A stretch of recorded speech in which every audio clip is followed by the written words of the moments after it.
Hello everyone. Well, thanks for joining me for another video here. As you can see from the screen that I'm sharing, today I'm gonna do a presentation about Suncor Energy, and I will talk in detail about the company. I will share, I have an agenda here that I wanna go over. But before I start, I'm not a financial advisor. I'm a member in a community on Twitter. And I just like sharing some knowledge, and I believe it's a healthy way of making the contributions by sharing information and for educational purposes only. And so please don't follow uh, any advice here. There will be no advice, but there will be a lot of knowledge sharing about my personal kind of investigation, what Suncor is all about.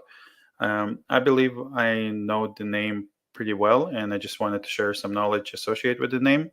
So today what I'm going to do, I'm going to show you basically some information about Suncor, talk a little bit about the company in depth, cover Q1 2023, and really cover from a perspective of what people are saying about this company, what people on TV are saying, uh, people that more specialize in kind of finances and portfolio management, unlike myself. And then we're gonna look at asset overview, what kind of assets they have, some financials. We will look at Q1 earnings for the asset. We will look at kind of the different locations for the assets, and we will conclude this presentation with I believe a core asset to the company called Firebag. It's a thermal SAGD asset, and we will cover it in a little bit more detail. So as you can see from what I'm presenting here, you can see basically the company, the 1 year performance, essentially unchanged for 1 year, but there was significant volatility associated with the name. If we look on a 1 year, basically here you started at essentially $40. We're at about 38.25 right now, and yeah, it didn't do much in the process, right? It ran from 40 to 48, so significant kind of increase, but then it declined, went back to 48 and back to 40, 44 and down to 40, and basically now is just kind of around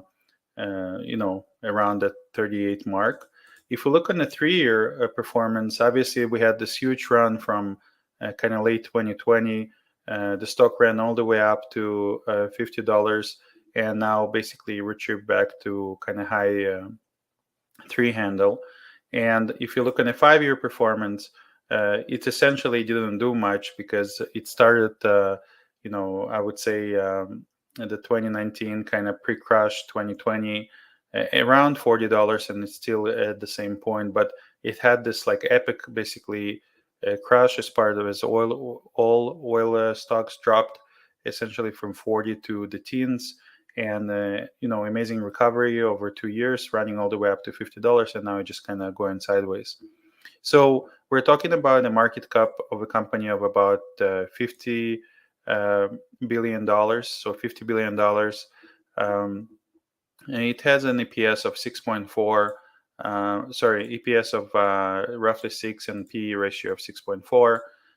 The next earnings are in August 1st, 2023, and it pays a dividend of $5.4%. It has $1.3 billion of shares outstanding, and it has quite a little bit of debt, at roughly debt at 16 billion or so, and net debt about 15 billion, and we're going to cover it more in details. So if we look at the kind of relative performance, and here I want to show the 1 year chart on the stocks that I want to compare basically Suncor to.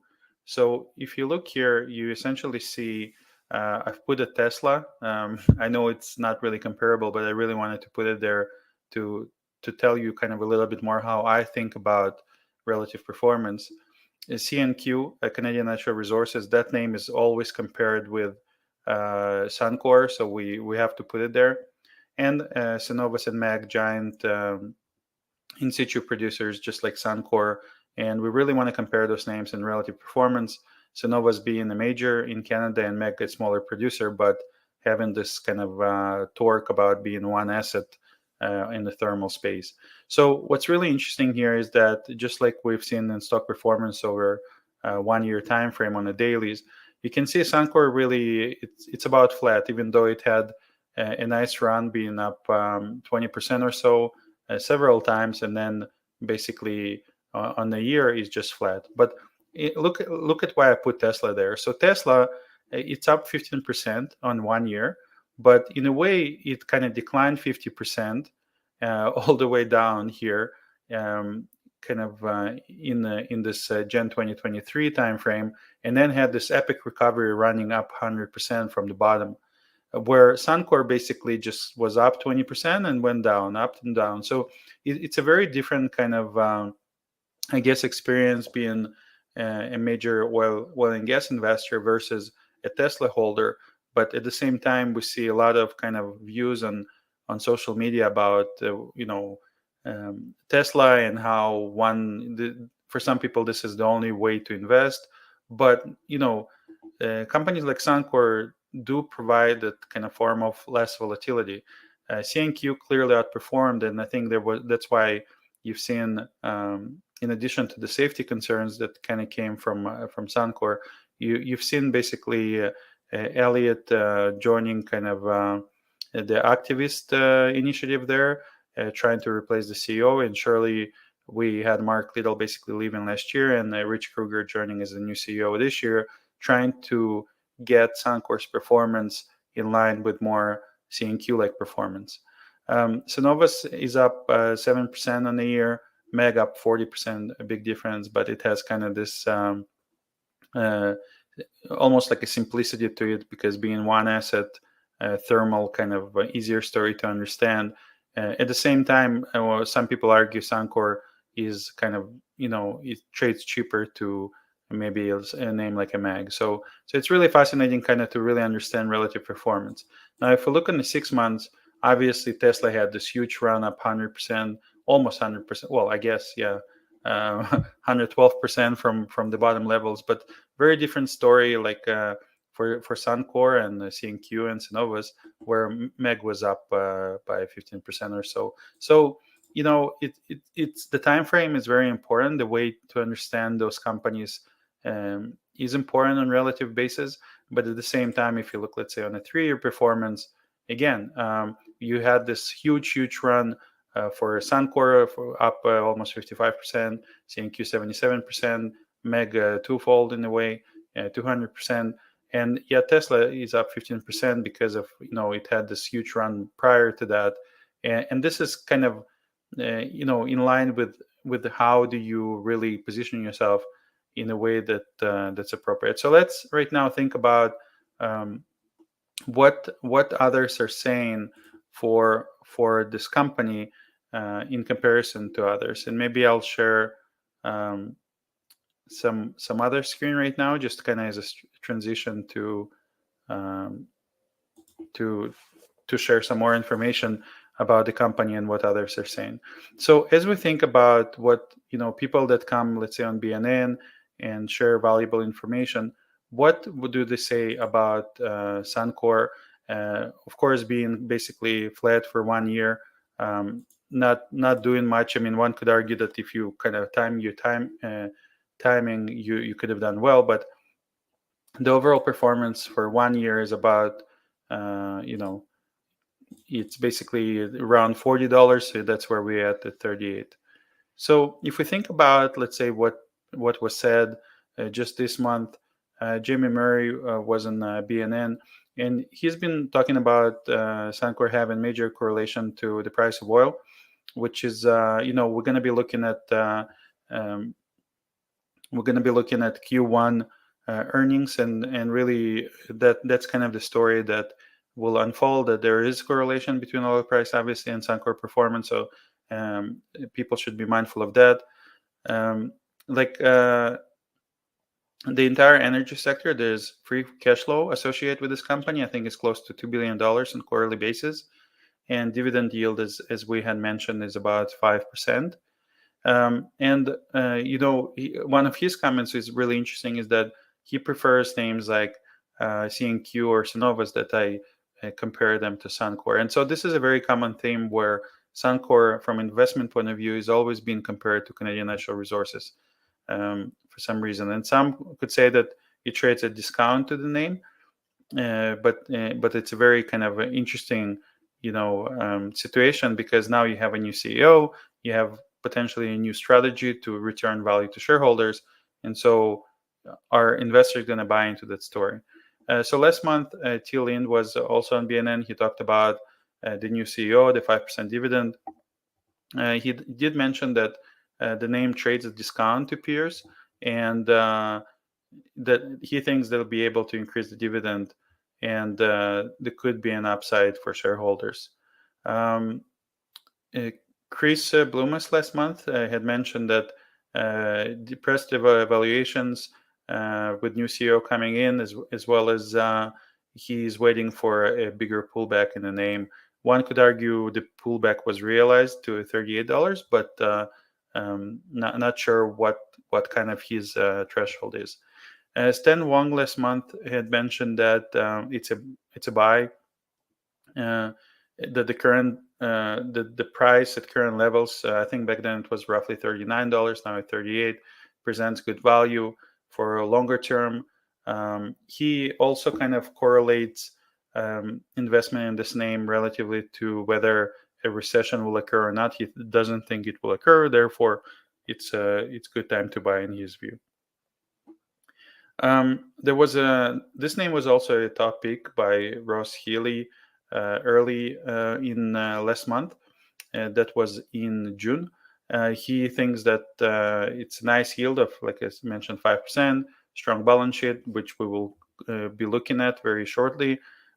He doesn't think oil demand is going away, and obviously we see a lot of updates even from EIA and OPEC that the demand will be very strong going into 2023. That's remained to be seen, but that's kind of the consensus.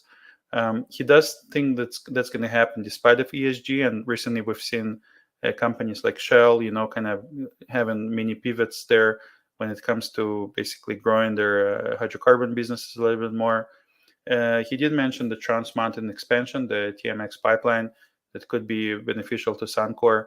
The spread between WTI and WCS that we saw closing, which was definitely the case. I think right now the differential is roughly $10, and obviously he's happy about the yield. Couple more names here to mention. There was a no buy in April from Brian Maiden. He was on BNN Bloomberg as well. He had mentioned that in overall he's underweight oil and gas. Interesting comment when it comes to basically an overall commodity producers' names, that they're basically slaves to the one thing they can't control, which is the price of commodity. And this is something we're going to be looking at as part of this presentation to see if there's merit to that statement. And obviously, commodity producers just like Suncor heavily rely on oil prices. So this is, he also had mentioned this is a great company, financially strong, but his peak is Canadian Natural Resources. And again, as mentioned, this is a very kind of common theme around investors to compare Suncor to a CNQ, and that's why at the beginning of this talk, I compared the two names again. And if we can kind of showcase that again, let's take a look. So here again, we're looking at CNQ on let's do a 1 year CNQ versus Suncor. So again, we could eliminate maybe a MEG and let's remove a Tesla.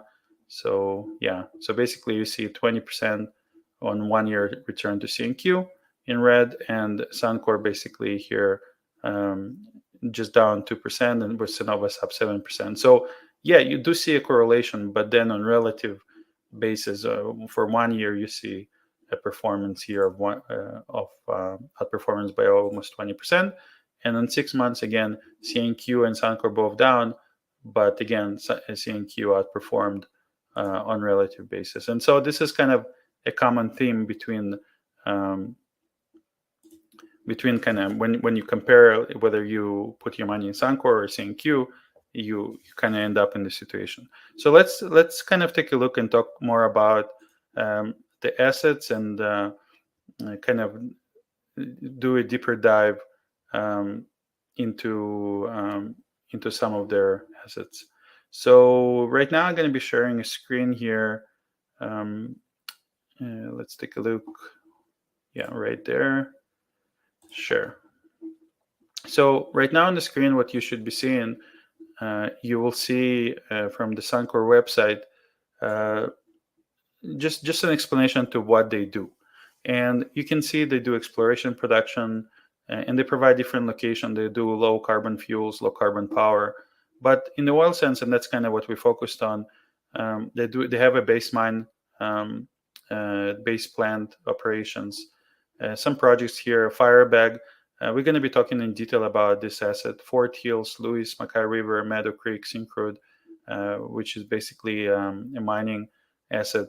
And obviously, they have Petro-Canada gas stations, so 1,800 uh, retail locations where you can basically go and get gas, providing customers with a wide variety of fuel and service offerings, including low carbon fuel options.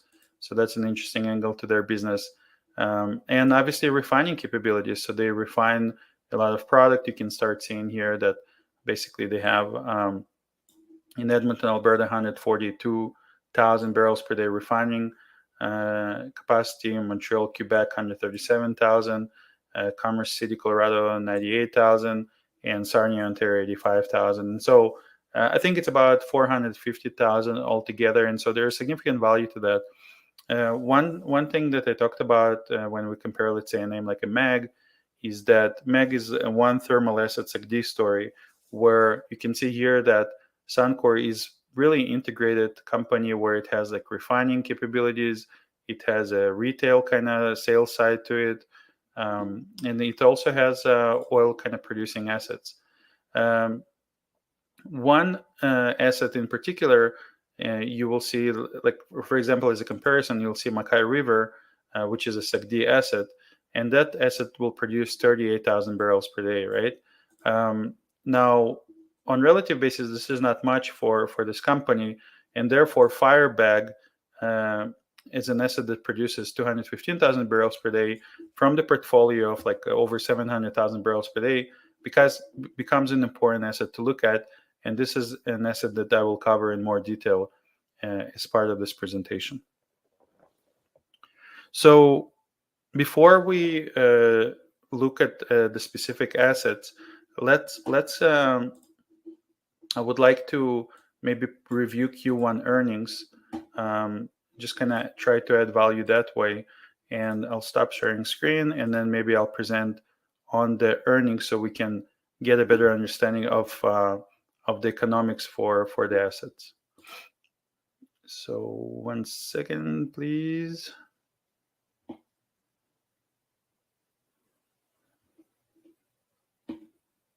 All right.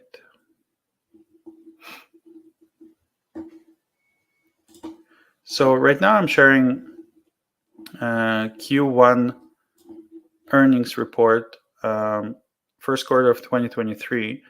And what I really want to do is do kind of a deeper dive into some of the key numbers.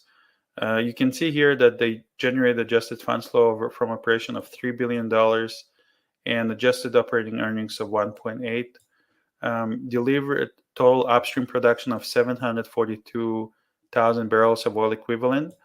And I think that's why Firebag, being in this mixture at, I think, 215,000 barrels per day, becomes an important asset to discuss.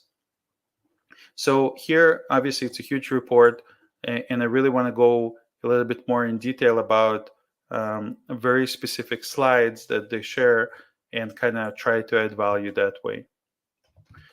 So if we look at on page 8 for Q1 earnings, you will see the consolidated financial information for the company. And here we can start seeing sensitivities to oil prices when it comes to earnings and other metrics like such as adjusted operating earnings or adjusted funds flow.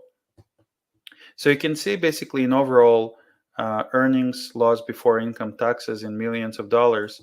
You can see a big difference between Q1 2022, where prices were somewhat more elevated, to Q1 2023. So we had roughly $1.47 billion in from oil sands here, and 2.3 the year prior to that. And you can kind of get the sensitivities associated with oil prices. So, for example, on the net earnings, they had 2.95 billion dollars in earnings, where they had about 2 billion in this quarter. Now you can see the adjusted operating earnings for oil sands, exploration, production, refining, marketing. So those are all the segments that we've been talking about, and you can see big difference, 2.7 billion to 1.8 billion dollars. This is the adjusted funds flow from our operations. You can see big portions coming out of the oil sands, so 2.58 and 3.4 in 2023, to the total of $3 billion and $4 billion in the first quarter from last year. And obviously, if we go to free funds flow, which is what I think investors care about, you basically were at 3 months ended $3 billion and 1.9 for 2023 for Q1. So let's say if we have a similar kind of story that continues into basically the end of the year, if we just kind of stay steady here, even though the oil price has been somewhat more elevated since the decline kind of and recovered here a little bit to, I think, maybe 75 WTI. But let's assume if you expect similar free funds flow performance on that metric, you look at, let's say, 4 quarters, so let's say close to $8 billion and enterprise value of 65 billion. So you're looking maybe at like 11-12% yield here. So that's kind of what Suncor offers when it comes to like all those segments being integrated into the financial kind of highlight of the earnings and adjusted funds flow, with free funds flow at 1.9 billion relatively to 3 in the previous quarter. So this company for sure is making money and yielding about 11 to 12% based on Q1. Q2 potentially could be better, but that's kind of where they're at. So if we look at slide 18 on the first quarter earnings, you can really start seeing the cash operating costs. And so they do spend a lot of money on their operations. You can see $2.4 billion spent relatively to prior year. But on relative basis, you can see basically very little change. I mean, there is a little bit more spend, but considering kind of the inflation and everything that's been seen, one must consider that they did grow production over kind of this past year, and we will be seeing kind of more unique to Firebag. But in overall, you can see like from operation point of view here, 1.3 to 1.3, and very similar numbers kind of from the cash operating costs, 1.18 to 1.11. And basically, like from a netback perspective, cash operating costs, for example, 29.6 to 28.7. So very minimal change when it comes to oil sands operations. So here, if you kind of do a deeper dive into syncrude as well, so very interesting numbers when it comes to operating costs. When you look at Fort Hills as well, slightly elevated numbers as well in the operating basis. But at the same time, one could argue that those numbers are not as game changing, like from an importance point of view, because the production did grow to those numbers as well. So this is just kind of an observation I made here, and really I'm focusing on kind of the oil sands operations because by far is the most bigger kind of weighted number here out of all other numbers that associated with cash operating costs. Okay, so if we look at slide 30 now, we can see their debt positioning. You can see total debt beginning period for the Q1 2023, $15.6 billion, and that's how we come up with the EV value of 54 market cap, as discussed earlier. as well as total net debt of 16.8, but there is some cash and cash equivalents, on the balance sheet, and so you end up with that $15.7 billion in debt. So the enterprise value is roughly $65.8 billion. And so now, if you take the free cash flow yield, you get the free cash flow in the number itself. So I think it's close to $1.9 billion on a quarterly basis. You can back calculate the free cash flow yields for Suncor, which if based on Q1, it's kind of around 11-12%. Okay, so let's take a look now at slide 32, quarterly financial data. So total production from oil sands, as I had mentioned, so if we look at previous year, March 31st, 2022, production was 685 and 80, so 766. So basically, as they were kind of bringing more pads online, you can see the group production for till the end of the year of 688, and then 75. But perhaps there was some kind of like a turnaround or some kind of activity that resulted in lower production from the oil sands as they kind of bring in pads online, I guess. Here you've seen from exploration and production 67 versus 80, but then you had like a 93 here, and it kind of fluctuates. So bottom line, even if we look at Q1 2022, you have 766, 742, but next quarter it could be like as high as 763 once they basically maybe bring another pad online or take some pads to late life strategy. So this is from operational point of view. You can see on relative basis the revenues.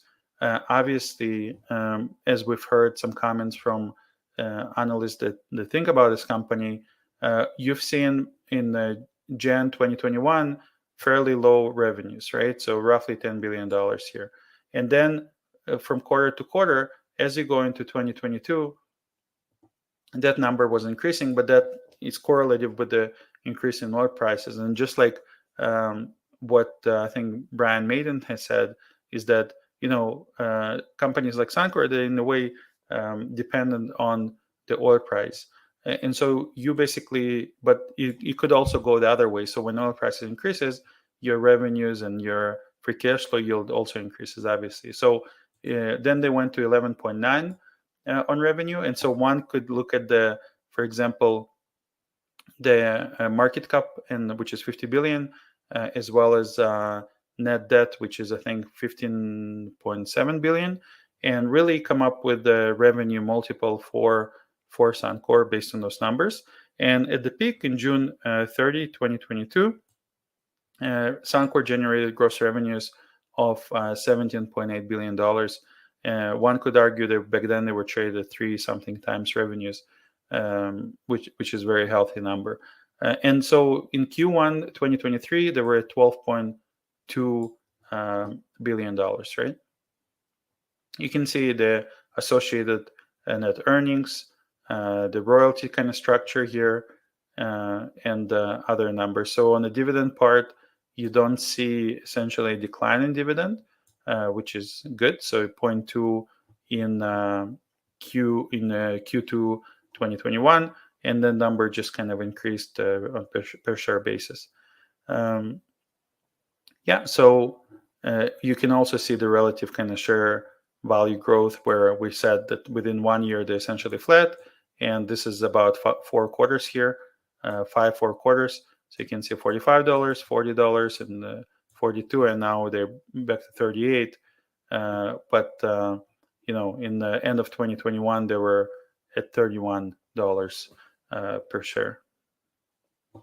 So now we're going to go to slide 33 on the quarterly. I really like this slide because it speaks about the business environment and how those revenues, the free cash flows, depend on the oil price.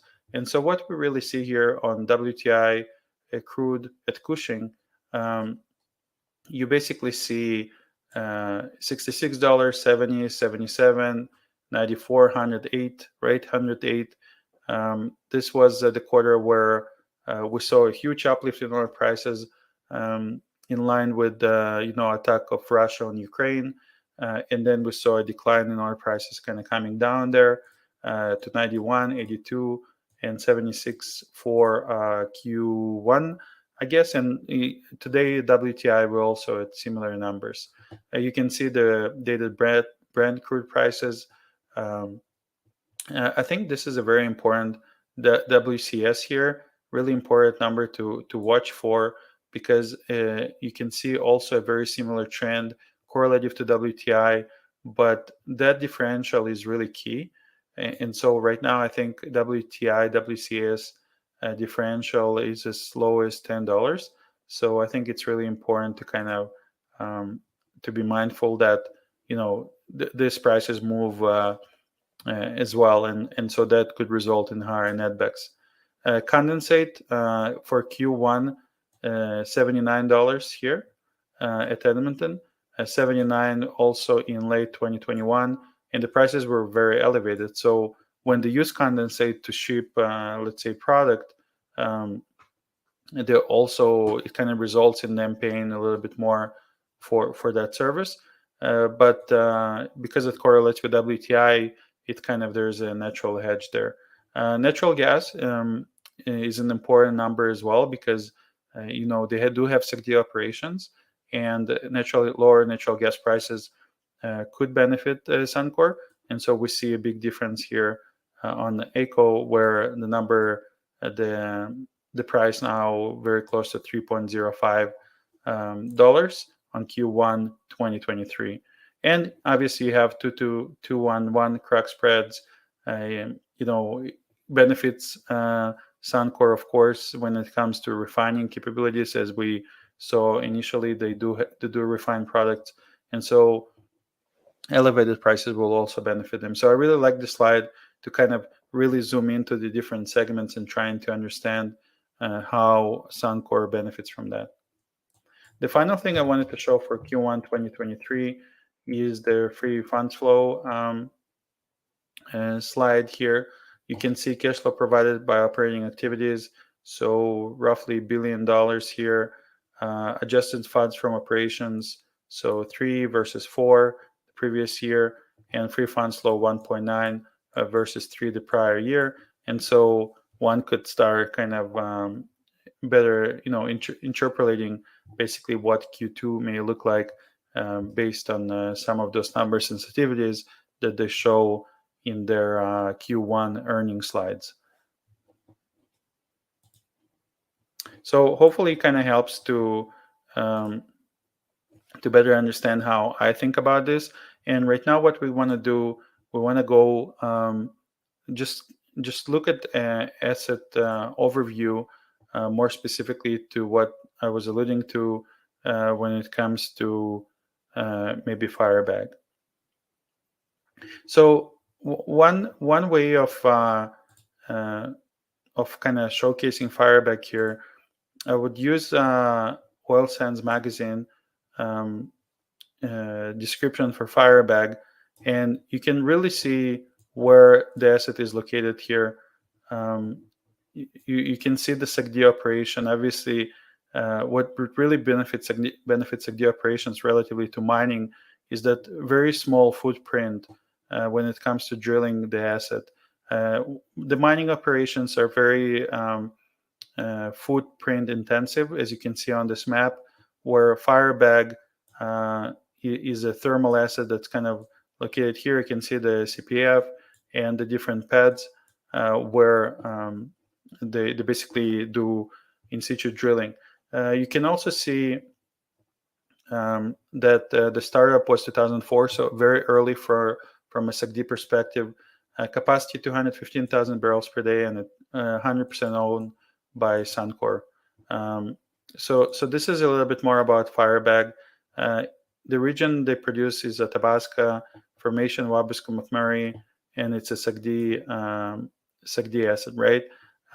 So let's now talk a little bit more in detail about this asset, and just kind of cover it from a Suncor perspective. All right, so what I want to do now is go back to their presentation and kind of show you how it compares maybe to other assets that we've been showcasing, and then do a deeper dive into the asset itself.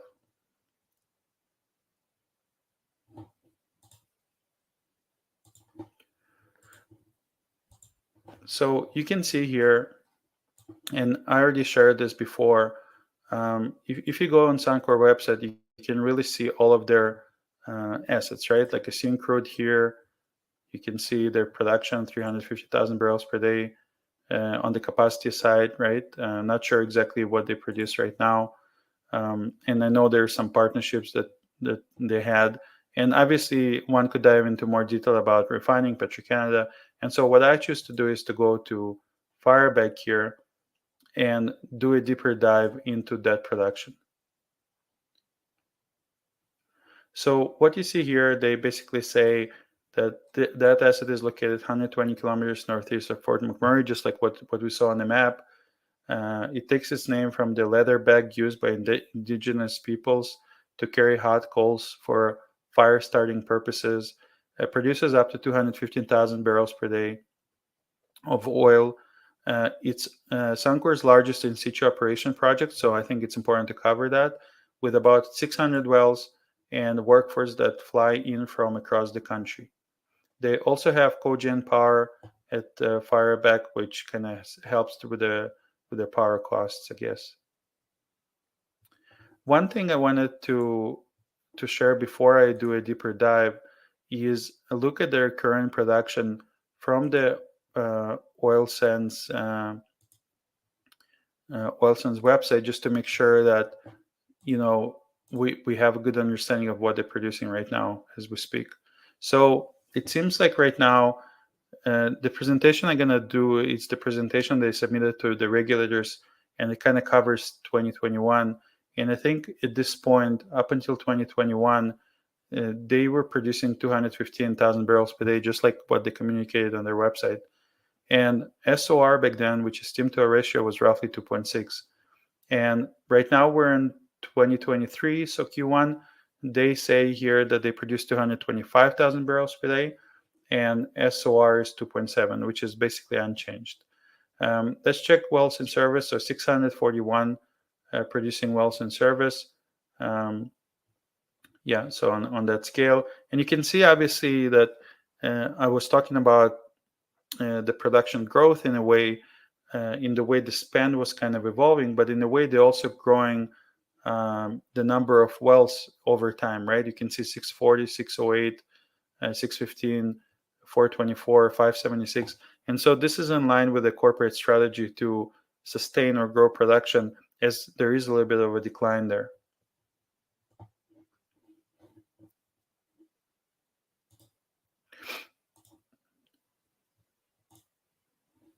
Okay, so what I want to share right now is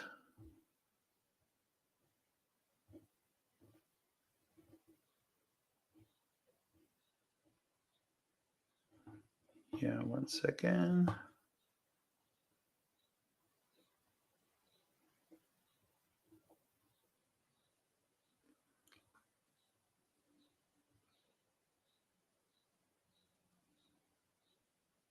Yeah, let's share the scheme for Firebag here from AAR. So as we look into this asset, you can see that every year they report to the regulators about their operations. So in this case, diving into Firebag, maybe in future videos, we can do some more kind of coverage of the other assets. So as mentioned, and as we looked on the map in Oil Sands Magazine, Firebag is located about 120 kilometers northeast to Fort McMurray. You can see basically the plant. And it's a commercial steam-assisted gravity drainage project. So essentially, they utilize this technology where they inject steam and produce oil. And they supply bitumen to the oil sands upgraders and sales to market. So they do have upgrading capabilities, which is great.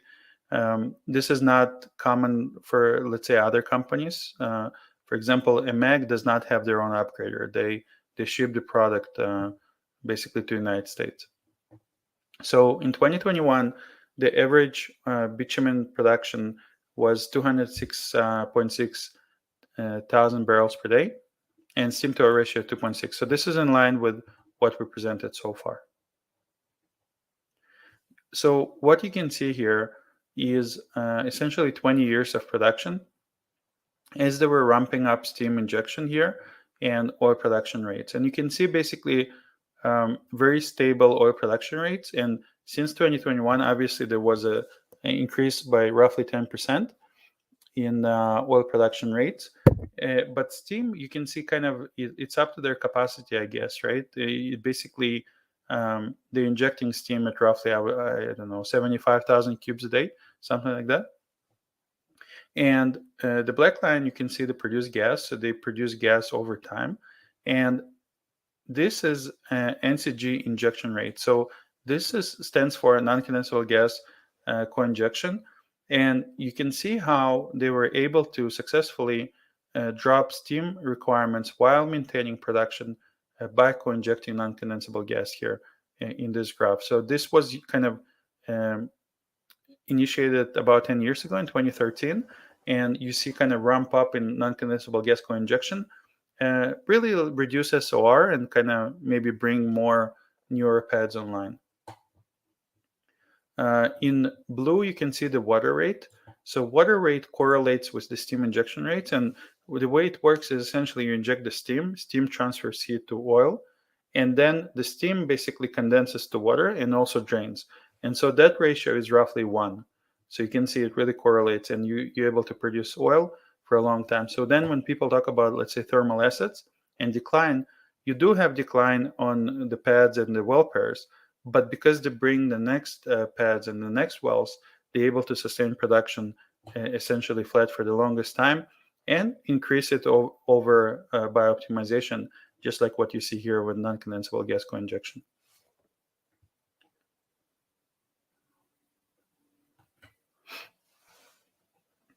All right, so now we're looking at scheme performance, well production history. So again, you can see here roughly 30,000 cubes per day production here. Essentially, flat steam injection rate using NCG co-injection, obviously. And you can see the well count is increasing, just like what we saw in the slides prior to that. This is their SOR, so steam to oil ratio, WSR, water to steam ratio, CSOR, cumulative steam to oil ratio, and CWSR is cumulative water steam ratios. And you can see basically the SORs are somewhat, flat here with slight, I guess, increase. But in overall, the CSOR looks like it's kind of steady and declining over time, which is very healthy. I think the number was 2.6 that they shared. And SOR obviously kind of also fluctuates and brings this number down. And this has something to do with maybe NCG co-injection, because 2013, the SOR started declining. On the WSR, you can see really ratio of 1. Just you inject the steam, you produce the water. So there's basically really predictable performance. So this is their AER project approved development area. So you can really see what pads they have and how they bring new pads online. So essentially, in that in the purple color, you can see approved development areas, and the pink is basically future horizontal wells. And some of them are probably already being brought online because you did see increase in oil production for 2023, and this is the end of 2021. And the way they're staging, basically, some of those pads, they coming to late life, and so they bring new pads essentially online. You can see new 2021 horizontal wells in blue. So pad 111 right here, like a butterfly pad, and pad 131, which is here kind of north to pad 104, and pad 125. So, and if you see increased in oil production, this is probably coming from those pads. So here they show the stratigraphic chart. This is basically the geology for the asset. They would specify here the McMurray, where they produce, the clear water on top, um, and basically the underburden where the recovery is not taking place. But I think it's kind of helpful to, review the formation and where the production is coming from. You can clearly see the Caprock zone, the reservoir monitoring zone, and the reservoir zone in green. This is structure map of base continuous reservoirs. You can really see how the pads kind of correlate with the map and how they land those pads. This is top continuous reservoir, yeah, and elevation and depth. You can see relative kind of location for the wells and the pads. Isopac map of continuous reservoirs. You can also see that here, how the wells were positioned and why they drill wells in very specific locations. So this is a zone gas isopac. Essentially, you don't see much overlap between where the wells are and the gas zones, which is good. Gas zones shown are insequential to SAGD operations at Firebag, but are included for reference. They also mention here that they have no top or bottom water zones that have been identified in Firebag development area. Upper Lean and Middle Lean are present in some parts of the Firebag development area. Thief zones potential is unknown at this time, but it's actively being investigated. So this is essentially when you have a zone of oil, you can have a gas zone at the top, just like what we were showing. And so they're basically saying it's not a big concern, but they're investigating that. They do Caprock integrity insurance, obviously, to make sure everything is safe. This is an interesting. This is here the seismic survey that they do. So I don't necessarily want to go into detail about that. So they do some seismic. Let's get to the value here. Cross section where the wells are landing. So they're basically talking about, where you have lower Wabasca, where you have a continuous reservoir, and how basically they land their wells. Okay, so this is something I want to talk about. Exploitable bitumen in place, average reservoir properties. So all of those pads that we saw on the map, they have basically a hydrocarbon area where hydrocarbon is located, and this is basically the the oil in place in a way for that area. They talk about the thickness, continuous reservoir thickness in meters, and you can see a 35, a 46, a 44, and that's basically the pay of the reservoir where they land those wells. So this is very healthy pays with combined operating pads at roughly 40 meters here, right? So I guess that would be the average for all of those. Porosity is about 0.32 on average, which is porosity is where the liquid could be flown. And permeability is ability of basically the liquid to move through the porous media, and within that porosity, the average permeability is we can see 5 to 8 Darcy, which is very strong number here. So 5,000 to 8,000 millidarcy on average permeability within the porosity of 0.32%, or 32%, or 0.32. So oil saturation within that area is about 0.75. So the other one will be water, so 25% water, 75% oil saturation.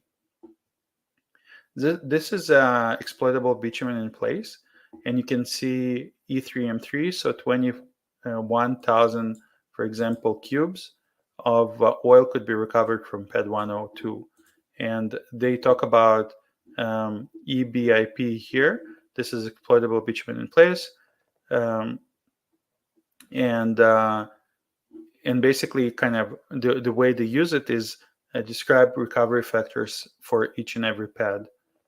And that's how they know to bring maybe the next pad online. And what you see here is how those pads are being timed. So for example, pad 101, which a mature pad, has an expected ultimate recovery factor of 91%, and recovery factor to date is 74%. Pad 110, which could be a younger pad, has expected recovery factor of 55%, and now it's at 31%.